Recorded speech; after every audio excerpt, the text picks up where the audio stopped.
Hi everyone, today I'm doing a take 2 of the Beauty Bakerie liquid lip whips, and I never thought I would do this, but I actually did buy another 9 shades.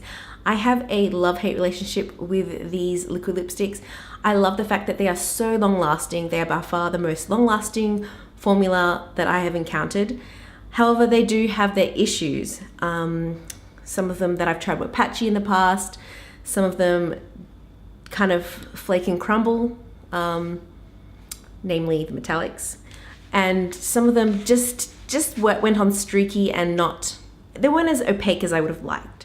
So Cashmere Nicole, who is the CEO of Beauty Bakerie, she recently did a video sort of troubleshooting these issues that customers had raised to their customer service department, and I think that's awesome that she addressed them. So I took some notes and I have decided to do a take 2 with these new shades to see if they make a difference in performance and application, all that sort of stuff. So basically what she has said is to apply them in thin layers, to wait for the layers to dry before applying more, which, you know, might take time, but I will do that. To not exceed more than 3 layers, which if I have to do that, to be honest, I will be pretty annoyed because you shouldn't have to get 3 layers to get an opaque finish, in my opinion. To not wear any base, for example, a lip balm or a lip liner underneath these. They're meant to be worn bare on the lips, which in my previous video, I wasn't wearing anything anyway. I just had a bit of Dermese ointment and I removed it before applying these. And then lastly, to not smack your lips during application. So not to apply them. Some people do that. I don't. So I will make sure I don't let my lips touch, just to make sure that I am following her instruction to the T. So if you want to see how they go using, I guess, her recommendations, then just keep watching. So like my previous review, I'm going to go by shade groups, so reds, pinks, neutrals, browns, and then your darker shades. And as usual, I'm going to leave timestamps in the description box down below. First shade is Cherry Flambe, which is a vibrant warm red shade, and it's part of the Gabby Douglas collaboration, who is a artistic gymnast and Olympic gold medalist. I am going to apply one layer pretty roughly, and then I'm going to allow it to fully dry before going in with another, because as you can see, it's not fully opaque. And I'm also going to time how long it takes to dry, which means that you get to see how late I film. Yes, I am a night owl. Anyway, 3 minutes later, and the first layer is dry, so I'm going to go back in and give it a more opaque finish, as well as clean up the shape. You might have noticed that these newer ones do have a different doe foot applicator. This one is more tapered, which allows for more precision, and I think it also allows more of the product to be picked up. So I've allowed another 3 minutes for that second layer to dry because I feel like it's still not quite opaque enough. So I'm going to go back in for a third and final layer and just clean up the edges because I haven't used a lip liner or anything like that. In terms of the kiss test, as you can see after it's fully dried down, they are transfer proof. So this is what 3 layers looks like. I think it looks pretty good, but it definitely takes time to get there. However, this pretty much won't budge once it's on, so it's really up to you to decide whether it's worth the effort. And I'm just testing to see how easy this is to remove. I'm using an oil-based cleanser, which is my Clinique Take the Day Off makeup remover, which is my favorite makeup remover for these kinds of stubborn makeup. Don't even bother with a water-based one because that's not going to get it off. Obviously, I have used these in the past, so I know how troublesome they are, and the reds do tend to stain, which this one does. Next shade is Sangria Splash, which is a deep berry magenta shade, and this is also part of the Gabby Douglas set. In my previous experience, a lot of brands don't do purple-based shades very well, and they do tend to go streaky, so that's kind of what I expected it to be. And as you can see, the first layer doesn't give an opaque finish, and it is streaky, so I will need to go back in once that first layer is dry. Okay, so I'm allowing some time to dry before putting on a second layer, which took about 3 minutes because obviously it doesn't look great right now. And again, I'm just filling it in and using the tip to define my lips.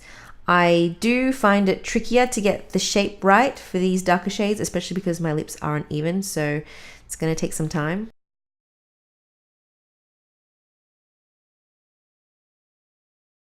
So another 3 minutes later and the second layer is dry, so I'm going to go back in and build up the color and kind of fix up the shape as best I can.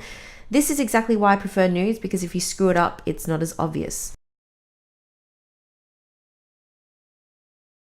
There was the tiniest bit of transfer when I did the kiss test, and that's mainly because there was a bit of buildup in areas where I was outlining my lips. And overall, I do love this color, but I do feel that 3 layers is not quite enough, especially around my lip line where it was challenging to get a crisp line without a lip liner, as obviously this is meant to be worn by itself. And adding an additional layer, making that 4, is, I think, pretty excessive, and I don't think any consumer would be expected to do that or would do that. But anyway, in terms of removing it, it was a bit more effort than the previous one, and it did stain my lips, which I do find most purple shades do anyway, kind of like I drank too much wine. Moving on to the nudes, Berry Pop is a rosy pink nude shade. Unlike the name would suggest, there is no berry tones in here. In the tube, it sort of looks similar to Versailles and Louvre Palace, but Versailles is more mauve toned and Louvre Palace is more of a coral. This one went on pretty easily, and I feel like it had more of a watery consistency than the previous shades, which might be why it took slightly longer to dry down, around 4 minutes. Once it's dried down, you can sort of see that there was a bit of streakiness, so I'm just going to go over those areas again. I'm also going to let it dry down again before applying a 3rd layer because I feel like 2 layers isn't enough to give an opaque finish.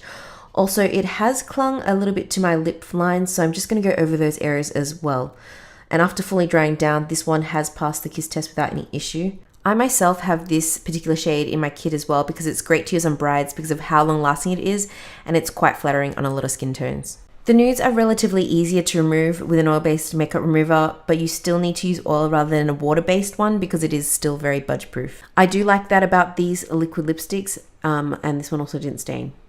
Next is Triple Berry Mousse, which is the 3rd one from the Gabby Douglas set, although you can now get it as a single, which is pretty awesome because it's quite a nice staple nude. It's got those mauve tones in it, and the most similar shade to this from the existing line is Versailles, which is a tad darker and also cooler. Again, this one had more of a watery consistency, which I actually prefer because it just makes it easy to distribute on the lips. This one went on pretty nice and uniformly, but I am going to wait until it dries down because I want to build it up a bit more, especially in those inner areas on the center of my lips, which I kind of missed.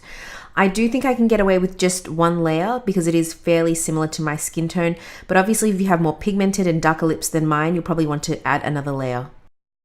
Surprise, surprise, this one doesn't transfer either. This is definitely one of the best performing shades in the Gabby Douglas set, and I would consider repurchasing another one for my kit because I think this shade would look really nice, especially on those who are on the cooler side. This one was also relatively easier to get off with an oil-based makeup remover and didn't stain my lips.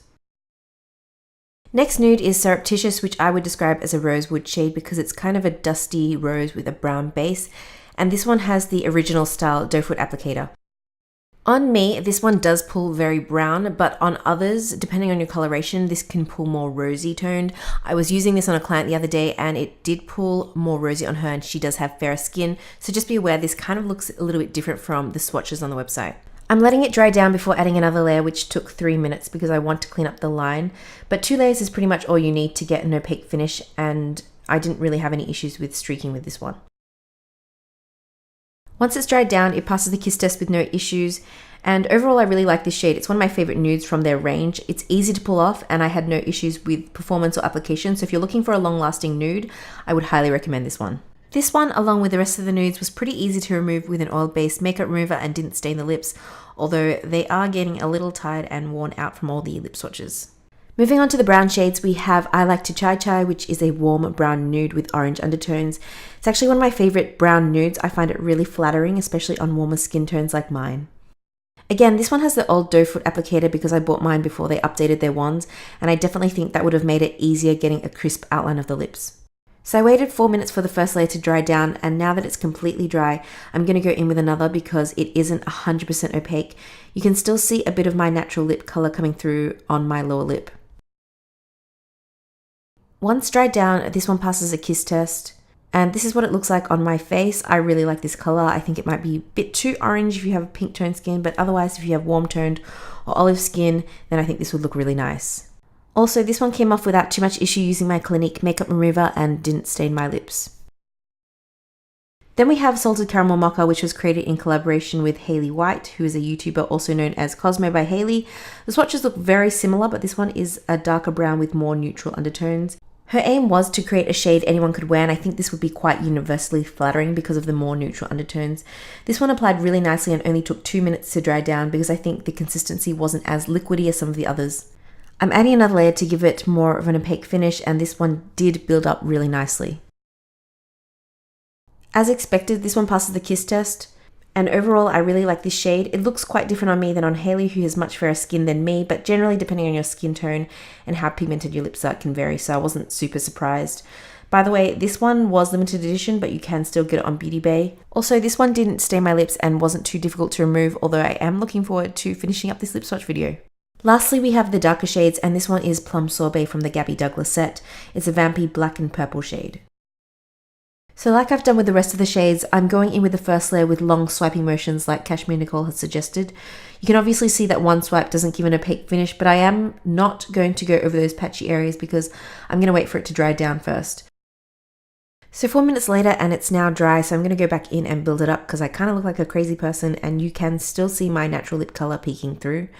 I have to say I did expect this one to lack in pigmentation because from past experience, these kind of deep, rich purple shades do have their issues. Even the Pat McGrath one did, and it seems to be one of those shades that is hard to get right. Now I've let that second layer dry down and I'm adding a third layer because it is still patchy. Definitely one of the hardest shades to apply and get it looking even and opaque, which does factor into why I don't reach for this one that often.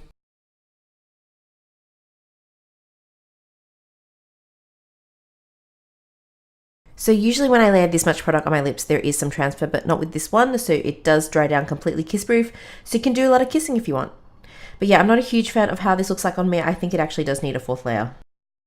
As with pretty much all of their darker shades, this one did take more effort to remove, even using an oil-based makeup remover. And it also stained my lips. So it's one of those shades that's a little bit more tricky to apply and a little bit more tricky to remove.